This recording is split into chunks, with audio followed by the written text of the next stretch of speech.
Bonjour à tout le monde, bonjour à la grande famille des FICE, Forum des intellectuels congolais de l'étranger. C'est pour moi une grande joie de partager avec vous quelques paroles ce week-end, le week-end de Noël, qui est un Noël particulier et spécial pour nous Congolais, puisqu'il y a un grand scrutin qui prévaut là-bas au pays. Et je voudrais commencer par remercier le docteur Chisongoy, que je connais depuis de nombreuses années et qui m'a fait l'honneur de venir partager cette exhortation sur Noël avec toute la grande famille de FICE.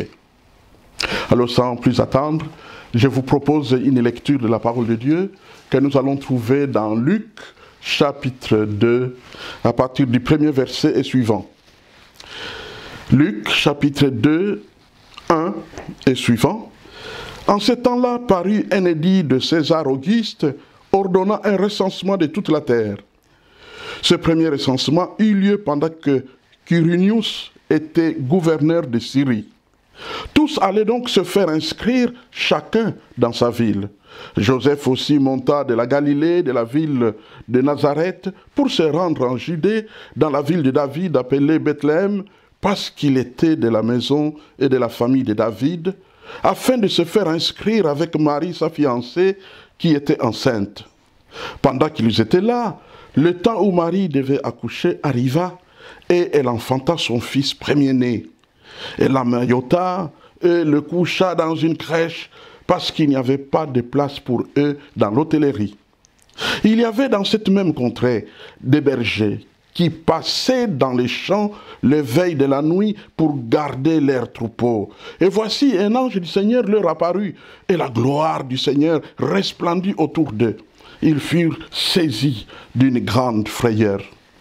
Nous pouvons nous arrêter là. Alors, ce passage est bien connu et bien à propos pour Noël.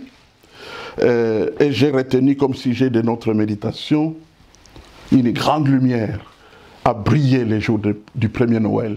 Une grande lumière a brillé les jours du premier Noël. Prions le Seigneur. Seigneur notre Dieu, je te bénis et te loue pour la grâce que tu nous fais de pouvoir partager ta parole ce week-end de Noël. Viens par le Saint-Esprit parler à ton peuple. Viens par le Saint-Esprit m'inspirer.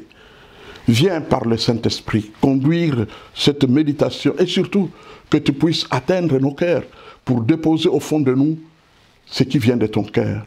Révèle-toi à chacun de nous. Seigneur notre Dieu, je te cède mes pensées, je te cède mes réflexions, je te cède ma langue. Utilise un homme pour bénir les hommes. Au nom de Jésus-Christ. Amen. Noël. Noël, c'est un sujet vraiment parfois controversé, parce qu'il y a des gens qui se demandent si vraiment il faut fêter Noël dans les milieux chrétiens. D'abord parce qu'ils se disent Noël, le 25 décembre, n'est certainement pas le jour où Jésus est né.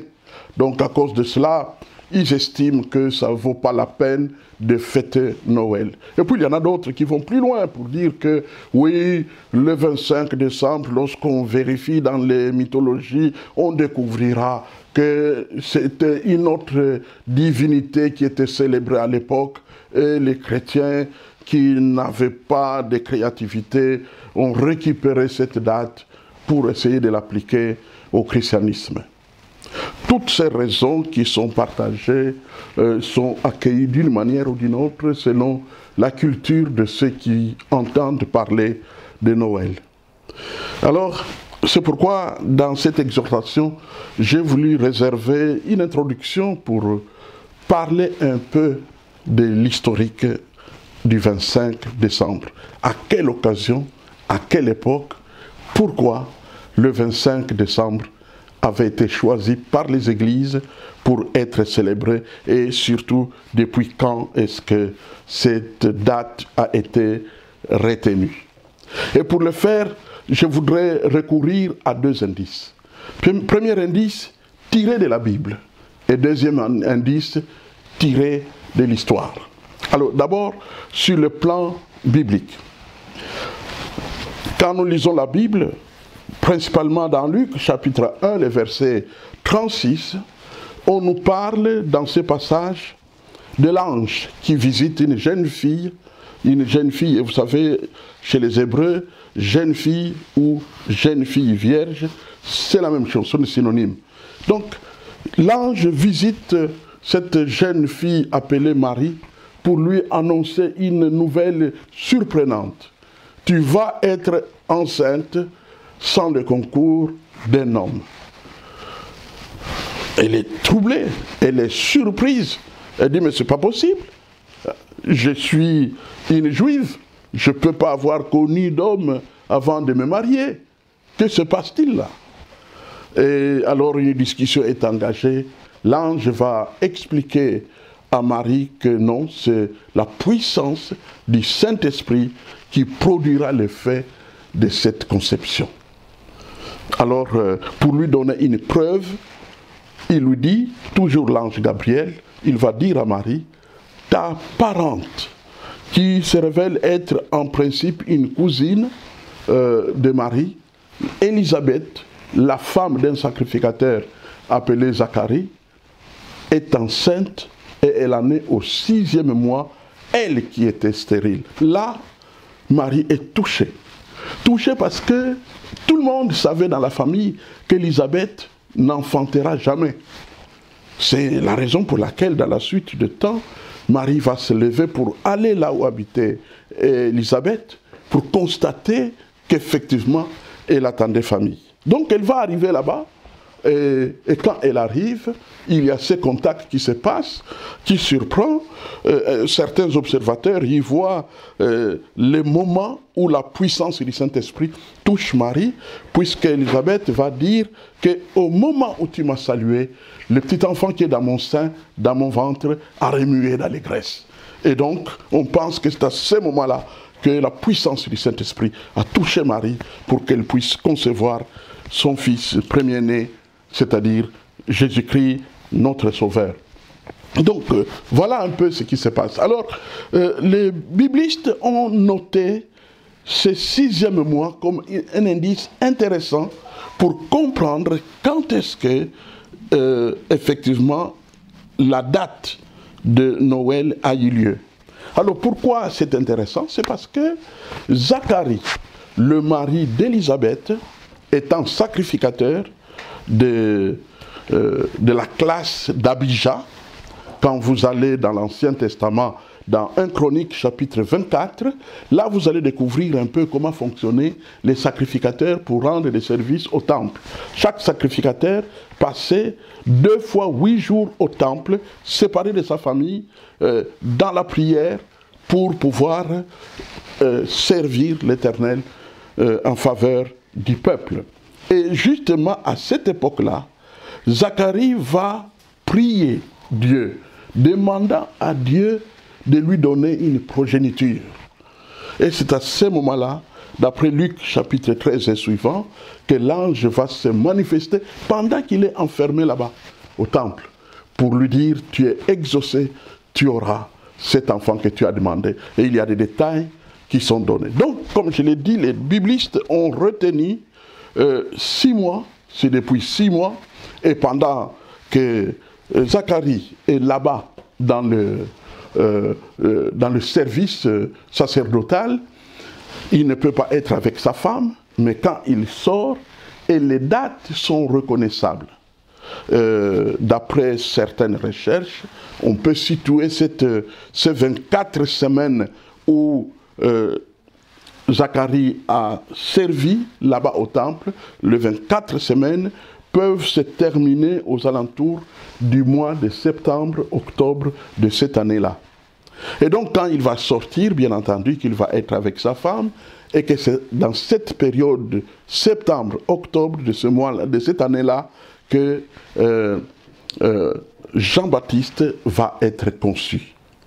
Donc ça fait en quelque sorte, alors maintenant à partir de ce moment-là où Jean-Baptiste est conçu, vers le mois de septembre, octobre, si nous comptons les 6 mois qui vont suivre, pour situer la visite de Marie, nous arrivons au mois d'avril. Et si Marie a visité sa cousine Élisabeth au 6e mois, c'est-à-dire au mois d'avril de l'année suivante, cela veut dire que c'est à ce moment-là, justement, au mois d'avril, que Marie va concevoir par la puissance du Saint-Esprit l'enfant Jésus. Et de là, on peut comptabiliser les mois qui ont suivi. Certains ont supposé que l'enfant Jésus est né après 6 mois, mais l'indication de Luc chapitre 2, le verset 6 que nous avons lu, qui dit que pendant qu'ils étaient là pour le recensement, le temps où Marie devait accoucher arriva. Cette expression, cette manière, cette formulation, le temps où Marie devait accoucher arriva, fait comprendre que Jésus est né au travers d'une grossesse qui était à terme, c'est-à-dire 9 mois. Alors, si donc on comptabilise le premier mois après la conception, donc le mois de mai, juin, juillet, août, septembre, octobre, novembre, décembre c'est le 8e mois, et le 9e c'est janvier, donc c'est vers fin décembre, début janvier, dans cette fourchette de temps que Jésus devait naître. Donc, parler du 25 décembre, ce n'est pas tellement une folie, même lorsqu'on a des indices plus ou moins insuffisants, avouons-le. J'ai dit qu'il y avait 2 indices. Tournons-nous maintenant vers l'indice historique. Au sujet de l'indice historique, on découvre quoi au sujet de la naissance de Jésus? Eh bien, la première mention, la première attention attirée sur cette date, c'est avec Justin Martyr. Justin Martyr, c'est on les a appelés pères apologètes, c'est-à-dire au moment où les empereurs s'employaient à persécuter l'Église du Seigneur Jésus, eh bien, Dieu a suscité, l'Église a mis à part des hommes spécialisés à défendre, comme des avocats, des sortes d'avocats d'Église, pour défendre la doctrine chrétienne devant tout le monde, principalement devant les empereurs. Et donc, c'est Justin Martyr qui a vécu entre l'an 100 et l'an 165, qui, en essayant de convaincre l'empereur Marc Aurèle, qui est bien connu dans l'histoire, Marc Aurèle, pour essayer de le convaincre que notre sauveur, c'est un juif, un romain, de l'Empire romain, et qui a vécu, qui est né ici. Si vous regardez, l'indication dit, si vous regardez dans les archives, dans les chapitres qui touchent les taxes, vous trouverez l'indication de la naissance de Jésus de Nazareth. Donc cette indication montre déjà qu'il y avait de l'intérêt sur la date ou l'époque de la naissance de Jésus-Christ. Et puis, un deuxième élément qui intervient, c'est avec l'évêque Cyril. L'évêque Cyril de Jérusalem, qui lui a vécu entre 313 et 386, eh bien, cet évêque va s'adresser au pape de l'époque. C'est l'un des premiers papes de l'époque, Julius ou Gilles Ier. Alors, ces papes qui étaient fort âgés, eh bien, Cyril, l'évêque Cyril de Jérusalem, va lui demander, est-ce que vous pouvez diligenter des recherches, choisir des hommes qui mènent des recherches dans les archives qui n'ont pas été brûlées à Rome parce que l'empereur Tite les avait sauvegardées et les avait gardées pour que ces archives ne furent pas détruites. Eh bien, qu'on puisse mener des recherches pour voir si on peut y trouver des indications au sujet de la naissance de Jésus. Et le pape a accepté, le pape Gilles Ier a accepté donc de faire mener cette recherche, et c'est ainsi que entre les années 340 plutôt, entre les années 340 et 350, quand ce pape qui va mourir à 353, donc entre les années 340 et 350, c'est pendant cette période que les recherches ont été menées dans les archives sauvées de Rome, des incendies qui se sont passés lors de la destruction de Rome en l'an 70 ou l'an 70. Et donc, curieusement, dans le rapport du pape, il va indiquer Jésus est né le 25 décembre. C'est la première mention de cette date. Jésus est né le 25 décembre. Alors, ça ne s'arrête pas là. Le troisième indice, alors qui est plutôt capital, c'est un autre évêque. Il était même surnommé le prince des prédicateurs, Saint Jean Chrysostome de Constantinople. Saint Jean Chrysostome de Constantinople, dans une prédication du 25 décembre 386, il dit, mot à mot, c'est depuis 10 ans que nous célébrons Noël, que nous célébrons la nativité de notre Seigneur Jésus-Christ. C'est depuis 10 ans. Donc, le 25 décembre 386, il dit que c'est depuis 10 ans. Donc, quand on dit depuis 10 ans, vous comprenez que c'est en décembre 376 que pour la première fois, l'Église de l'Est, l'Église de l'Orient, parce que Constantinople, c'est à l'Orient. L'église, aujourd'hui on parle des orthodoxes, donc c'est à l'Orient.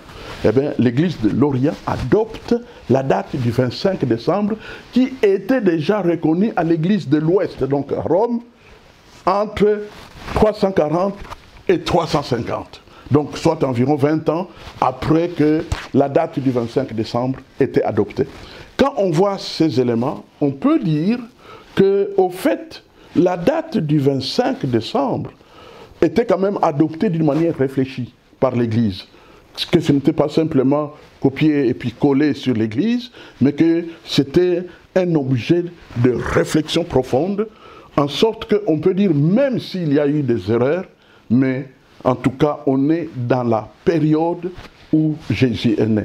Alors, il y en a d'autres qui viennent avec une discussion concernant la présence des bergers qui sont en train de garder les moutons au mois de décembre.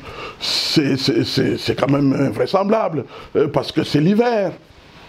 Au fait, le problème de ces gens qui ont formulé ces critiques, c'est qu'ils se tiennent en Allemagne, ils se tiennent en Suisse, parfois même en Angleterre, et ils réfléchissent sur le mois de décembre. Ils oublient que la réalité en Palestine est tout autre.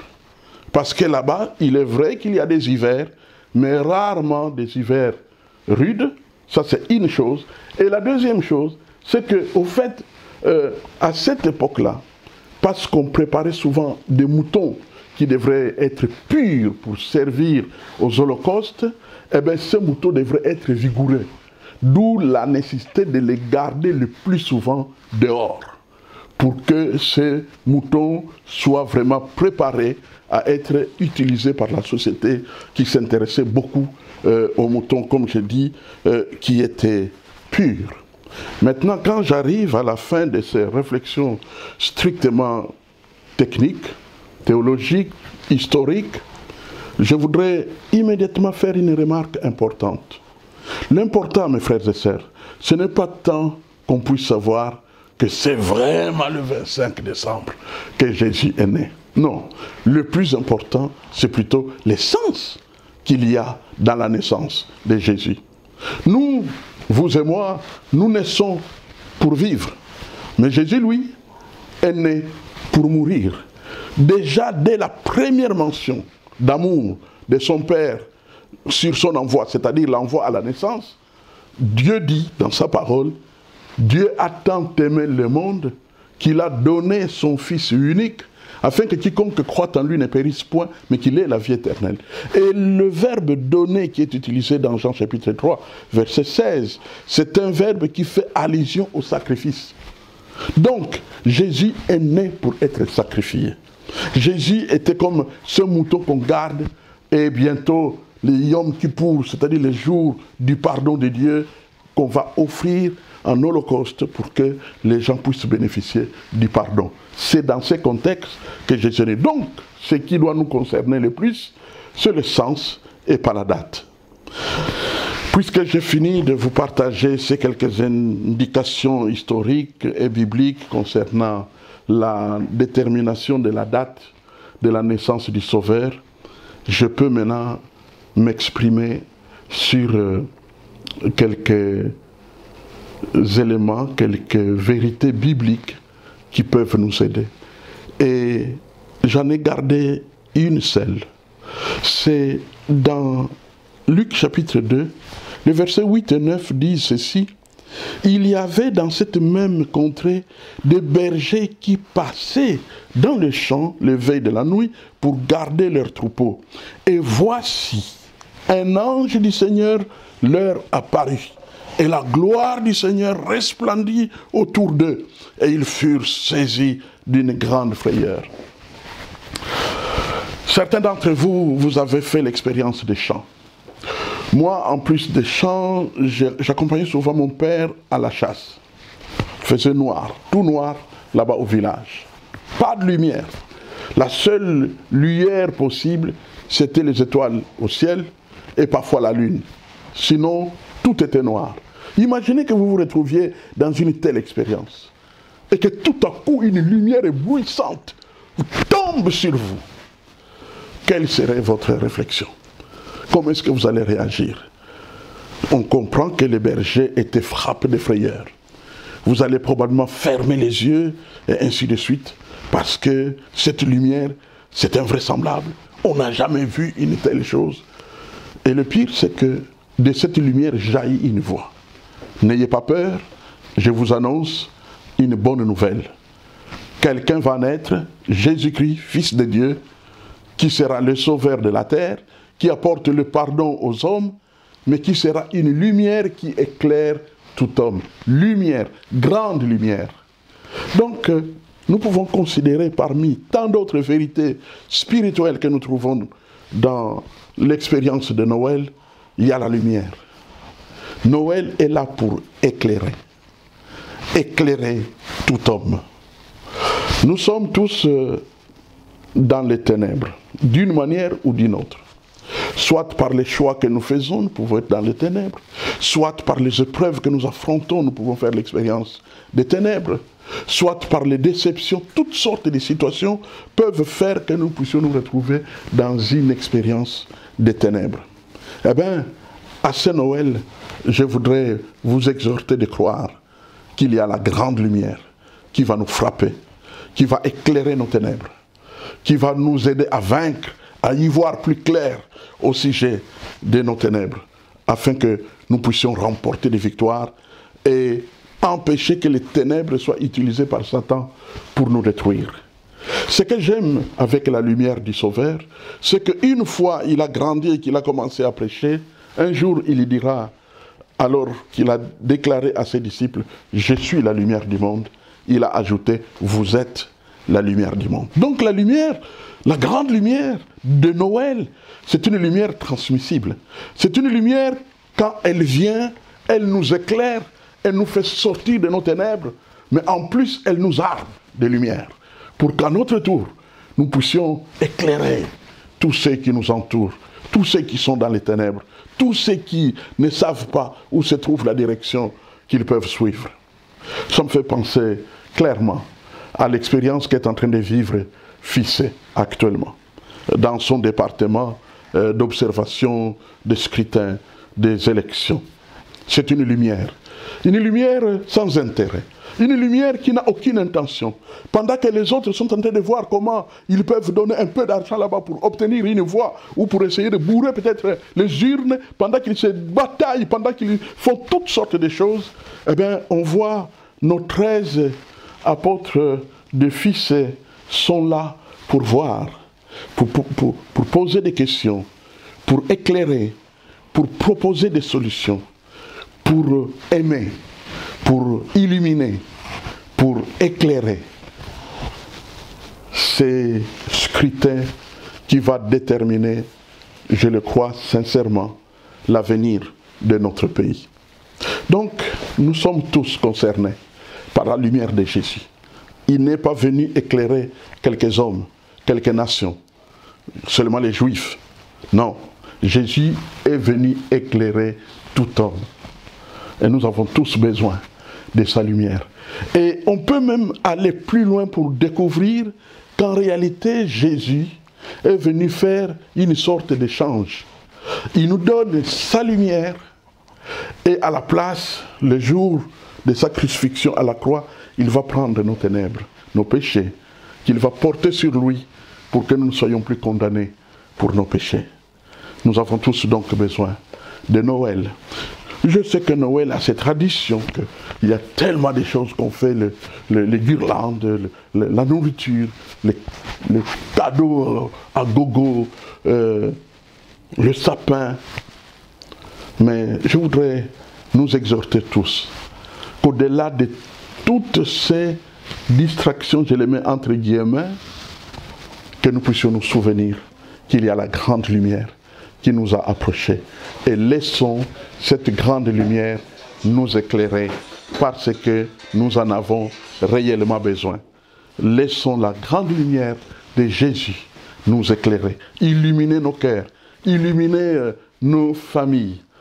Bien sûr que la mission des fils n'est pas encore totalement terminée, mais je le crois de tout cœur, que la grande lumière de Christmas, la grande lumière de Noël va encore éclairer Fils dans sa mission positive de pouvoir participer au développement et au progrès de notre pays et de notre peuple.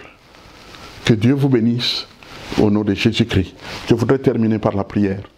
Seigneur notre Dieu, merci pour ce temps de partage que tu nous as donné. Merci pour ton amour qui se manifeste au travers de ta parole, car ta lumière n'est pas là pour nous éblouir. Ta lumière n'est pas là pour nous griller, pour nous détruire. Ta lumière est là pour nous éclairer, nous protéger des ténèbres, nous protéger des plans cachés et dissimulés de l'ennemi, afin que nous puissions marcher en voyant clair où nous posons les plantes de nos pieds. Seigneur notre Dieu, je te prie pour mon ami, je te prie pour mes amis, je te prie pour mes compatriotes, afin que dans ta grâce, tu les approches et que tu manifestes ta lumière partout où ils ont besoin de lumière, afin que cette lumière bienfaisante qui est la tienne puisse nous apporter à la fois la libération, mais aussi nous équiper pour qu'à notre tour, nous devenions, comme tu l'as dit, Seigneur Jésus, la lumière du monde qui éclaire les hommes que tu nous donnes à marcher avec eux. Qu'il en soit ainsi pour la gloire de notre Dieu, au nom de Jésus. Amen et Amen. Joyeux Noël à tous. Merry Christmas to all of you. Thank you. Merci. Pasteur Kibutu de Bruxelles. Je vous aime. Gloire à Dieu.